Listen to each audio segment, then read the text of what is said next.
প্রথমে আঘাত যেখানে করে আমার এই দুটো আঙুলের জয়েন্টের উপরে লাগে, পরবর্তীতে যখন তিনি আবার আঘাত করেন সেটা আমার ফোনের উপরে লাগে, যেটা দিয়ে আমি লাইভে ছিলাম।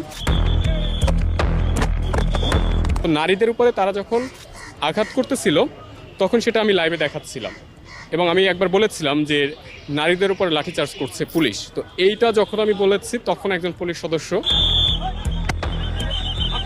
মানে আমার উপরে অ্যাগ্রেসিভ মুডে সে আমার উপরে আঘাত করে। যে কজন সাংবাদিক আহত হয়েছে তারা কোনো ৯/৬ পত্রিকাতে বা টেলিভিশনে কাজ করে না, তারা প্রত্যেকেই মেইনস্ট্রিম মিডিয়াতে কাজ করে। আপনারাই যদি বিশৃঙ্খলতা তৈরি করে দেন সাংবাদিকদের উপর আঘাত করে, তাহলে ভাই এটা আসলে আপনাদের কাছ থেকে আমরা কি নিরাপত্তা আশা করতে পারি? আসলে চড়াও হওয়ার রিজন কি এটা বলা মুশকিল, কারণ গণমাধ্যমের কাজ সংবাদ প্রকাশ করা, যেটা ঘটছে সেটা দেখানো। এখন এটা দেখানো তো কোনো অপরাধ না, যেমন পুলিশের বল প্রয়োগ করা পরিবেশ শান্ত রাখার জন্য অপরাধ না, তাদের আইনে এটা লেখা আছে, তেমনি গণমাধ্যমের এথিক্সে আছে যেটা ঘটবে সেটা দেখানো।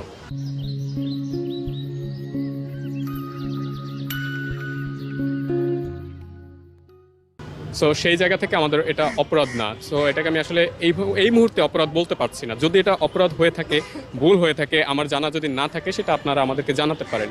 এখন গতকালকে যেটা হয়েছে যে ইনকিলাব